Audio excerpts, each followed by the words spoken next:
அமெரிக்க மக்கள் கேட்டுக்கிட்டது எல்லாமே freedom of information act இந்த சட்ட விதிக்கு உட்பட்டு தான் எங்களுக்கு எப்ஸ்டீன் ஃபைல்ஸோட அனைத்து ஆதாரங்களும் பொதுவெளியில வெளியிடப்படணும் அப்படிங்கிறது.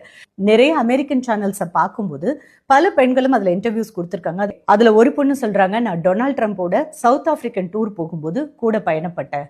அந்த ட்ரிப்ல அவருக்கு தேவையான எல்லாத்தையும் நான் செஞ்சேன் அப்படின்னு சொல்றாங்க. இன்னொரு பெண், நான் ஒரு கெஃபெட்டேரியால பார்த்தேன். எனக்கு படிக்கிறதுக்கு பார்ட் டைம்ல வேலை பார்த்து சம்பாதிக்க வேண்டிய தேவை இருந்தது. அப்போ மேன்ஹாட்டன்ல இருக்கக்கூடிய எப்ஸ்டீனோட வீட்டுக்கு என்ன கூட்டு போனாங்க. செகண்ட் ஃப்ளோர்ல அவர் இருந்தாரு. அப்போ எனக்கு 14 வயசு தான். அங்க உள்ள போன உடனே எப்ஸ்டீன் என் வாழ்க்கையவே சீரழிச்சிட்டான். நான் வீட்டுக்கு ஓடி வந்து என் அம்மா கிட்ட சொல்லி அழுது நான் ரொம்ப நடுங்கிட்டேன், பயந்துட்டேன்.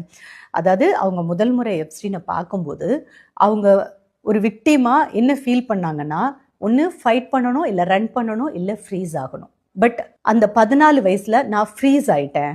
ஸோ எனக்கு அந்த கொடுமையை எப்ஸ்டீன் பண்ணான். அதுக்கப்புறமா நான் என் அம்மா கிட்ட போய் அந்த விஷயத்த சொன்னேன். ஆனா இன்னைக்கு எனக்கு 36 வயசு ஆகுது.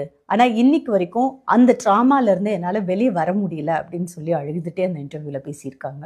இவ்வளவு கொடுமைகளையும் செஞ்ச அந்த எப்ஸ்டீன் செத்துட்டான்.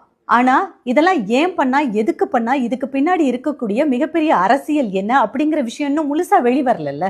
பெரிய அதிகாரத்துல இருக்கக்கூடியவங்களாம் வெறுமனே பார்ட்டி பண்ணாங்க, வெறுமனே போட்டோ எடுத்தாங்க அப்படின்னு மட்டும் சொல்லிட முடியாதுல்ல. இன்னைக்கு மைக்ரோசாஃப்டோட ஃபவுண்டர் பில் கேட்ஸும் ட்ரஸ்ட் வச்சு நிறைய உதவிகள் நான் பண்ணிட்டு இருக்கேன் அப்படின்னு சொல்லிட்டு இருக்காரு.